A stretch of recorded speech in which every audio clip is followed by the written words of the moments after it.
নমস্কার বন্ধুরা, কুকিং ডিলাইটের রান্নাঘরে তোমাদের সকলকে স্বাগত জানিয়ে আজকের রেসিপি শুরু করছি।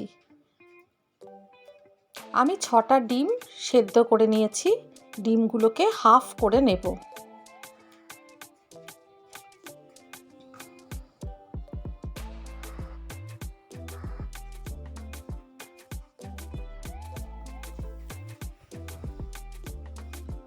বাড়িতে খুব সামান্য পরিমাণে দুধ থাকলে খুব সহজেই তোমরা এই রেসিপিটা তৈরি করে নিতে পারবে। আর এই রেসিপিটা অবশ্যই সাদা তেলে বা রিফাইন্ড অয়েলে করবে।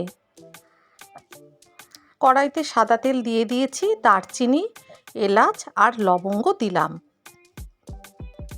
দারুণ একটা গন্ধ বেরিয়েছে। এখানে আমি একটা পেস্ট করে রেখেছিলাম পেঁয়াজ, আদা আর রসুন, সেই পেস্টটা দিয়ে দিলাম। দিচ্ছি গোলমরিচের গুঁড়ো,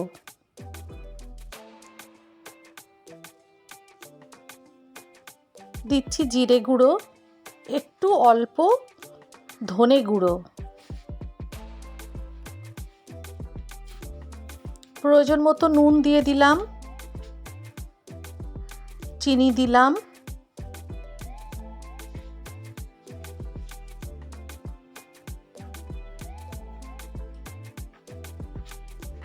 পাঁচ মিনিটের জন্য ঢাকা দিয়ে দিলাম। 5 মিনিট পরে খুলেছি।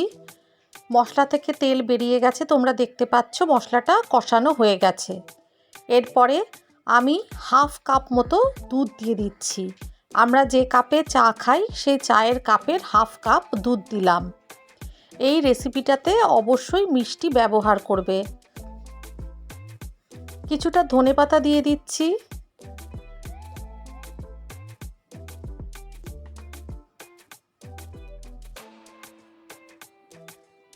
আবারও আমি ঢাকা দিয়ে দিলাম। 5 মিনিট পরে ঢাকনাটা খুলেছি। মশলাটা একদম রেডি হয়ে গেছে। এখানে আমি আর কোনো জল দেব না, আমি হাফ করা ডিম সেদ্ধগুলো দিয়ে দিচ্ছি।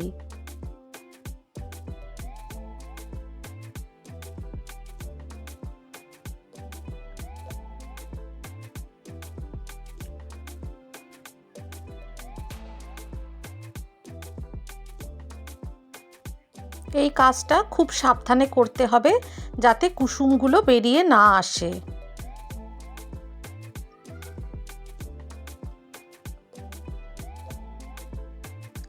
বেশ কিছুটা পরিমাণ ঘি দিয়ে দিচ্ছি।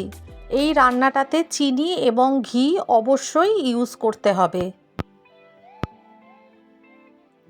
আবারও কিছুটা ধনেপাতা দিয়ে দিলাম।